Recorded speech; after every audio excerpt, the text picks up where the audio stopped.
কখনো মেয়েদের ফাঁদে পড়বে না। এই বোকা ছেলে, তোমাকে বলছি, মেয়ের সাথে গল্প করো না। দেখো, তওবা করে উঠো, আস্তাগফিরুল্লাহ ওয়া আতুবু ইলাইহি।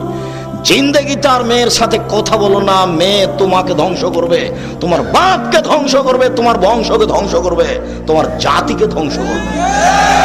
রাসূল সাল্লাল্লাহু আলাইহি সাল্লাম বলছেন, সবচেয়ে মানুষের জন্য ভয়াবহ, সবচেয়ে মানুষের জন্য বিপজ্জনক বস্তু হলো নারী। আমি মুহাম্মদ সাল্লাল্লাহু আলাইহি সাল্লাম ছেড়ে যায়নি কোনো বস্তু যেটা পুরুষের জন্য বিপজ্জনক হতে পারে নারীদের চেয়ে। দেখো তুমি কিভাবে ভাষা উল্টিয়ে দিল হাতে হাতে। জীবনে কোনোদিন তার সাথে প্রেমের গল্প করো না।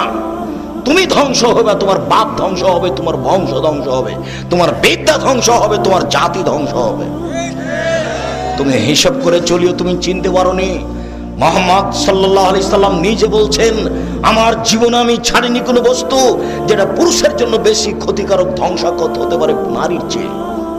মুহাম্মদ সাল্লাল্লাহু আলাইহি সাল্লাম বলেন, ইন্নান নিসা হাওয়াইলুশ শয়তান, নিশ্চয় হচ্ছে মহিলারা শয়তানের জাল। রাসূল সাল্লাল্লাহু আলাইহি সাল্লাম বলেন, শয়তানের ষড়যন্ত্র দুর্বল আর নারীদের ষড়যন্ত্র সবল। তিনি বলেন, ও নারী জাতি, আমি দেখিনি তোমাদের চেয়ে কাউকে বুদ্ধিমানের বুদ্ধিকে নষ্ট করতে পারো। ও নারী জাতি, তোমরা এমন জাতি যে বুদ্ধিমানের বুদ্ধিকে নষ্ট করতে পারো। একবার তোমার দিকে হাসি দিয়ে যদি কথা বলে, তাহলে তোমার